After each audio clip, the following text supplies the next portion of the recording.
नमस्कार, मी स्वाती स्वामी व्लॉगमध्ये तुमचे मनापासून स्वागत आहे. मी मेहंदी मेकअप आर्टिस्ट, त्याचसोबत ब्युटिशियन आणि फॅशन डिझायनर देखील आहे. तर आज मी माझ्या बहिणीच्या गावाला आलते, कारण आज एक छान असा कार्यक्रम होता. म्हणजे माझ्या बहिणीच्या छोट्या मुलीचा नामकरण सोहळा होता. ही आहे माझ्या बहिणीची मोठी मुलगी. तर तिच्यासाठी मी छान असा लेहंगा शिवलेला आणि तो लेहंगा मी तिला घालून पाहिला. तिला खूप आवडला आणि त्या ड्रेसमध्ये पाहून मला पण खूप आनंद झाले. त्यानंतर घरातल्या सगळ्यांचा मेकअप करण्याची मोठी जबाबदारी माझ्यावर होती.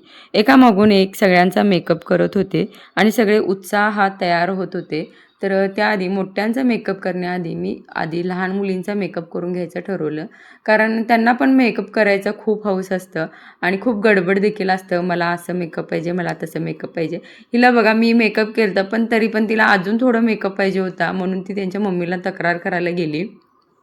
ती रुसून गेली तोपर्यंत मी माझ्या बहिणीच्या नंदेच्या मुलीचा मेकअप करायला घेतलं. तर तिचा मेकअप पण चालू होता. हिचा काही असा हट्ट नव्हता. जसं करताय करा, पण छान करा, असं तिचं थोडंसं फर्माईश होतं. पण बाकी माझ्या बहिणीच्या मुलीला आहे ना, सगळं म्हणजे ती मला मेकअप करताना वगैरे बघत्या. त्यामुळे तिचे थोडेसे हट्ट होते, मला असा मेकअप पाहिजे, तसा मेकअप पाहिजे. तर तिचं झालं. आवरल्यानंतर मी मोठ्यांना पण थोडं थोडं आवरून घ्यायला घेतलं. कारण ह्यांना पण हॉलवरती जायचं होतं. कारण जो कार्यक्रम होता तो हॉलमध्ये होता.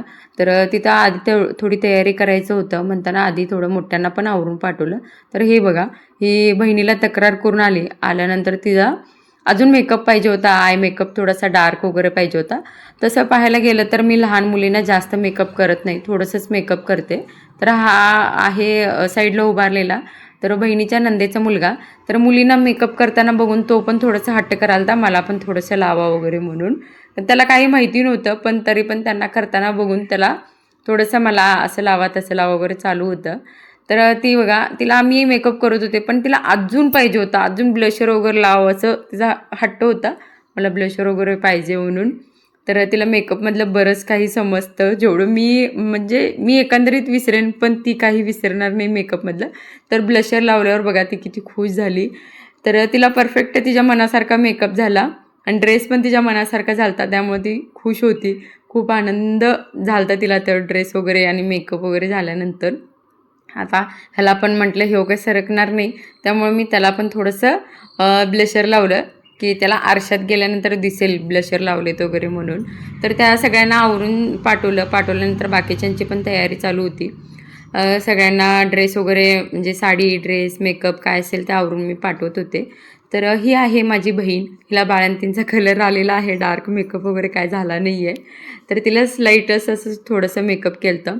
मग सगळ्यांचं आवरून झाल्यानंतर सगळे हॉलला चालले आणि हॉलला जाताना मम्मी मला सांगत होती, लवकर आवरून ये, उशीर करू नकोस. आणि प्रत्येक असं म्हणजे कार्यक्रमात जेव्हा मला मेकअप करायचं असतं सगळ्यांचं, तर मला थोडंसं कार्यक्रमाला पोचायला उशीरच होतं. त्यामुळे मम्मी मला वॉर्निंग देत होती, लवकर आवरून ये, उशीर करू नकोस, कार्यक्रमला लवकर ये म्हणून. तर ह्याने गाडीवरूनच चाललेले, कारण हॉल घरापासून थोडं जवळच होतं.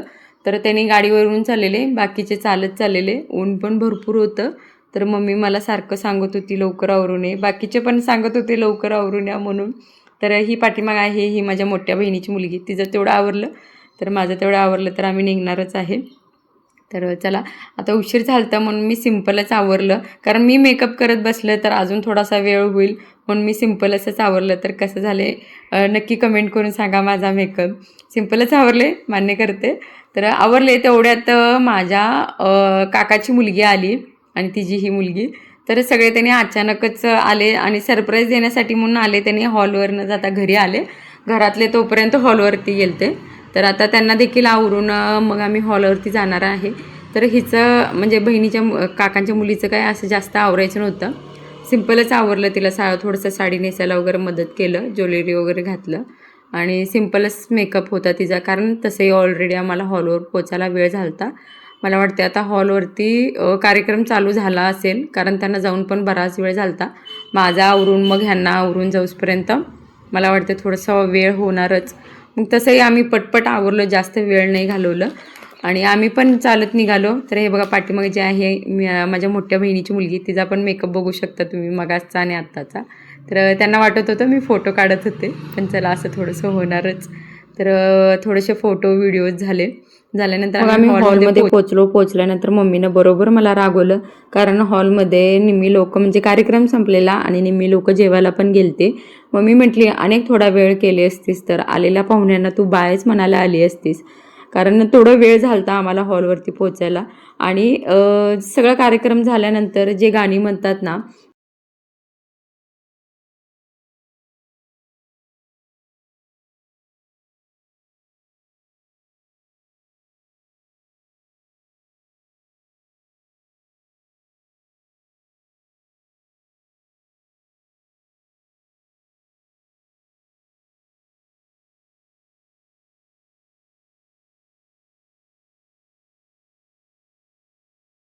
मग सगळं कार्यक्रम आवरल्यानंतर आम्ही सगळ्या बहिणी मिळून छान असे फोटो काढलं.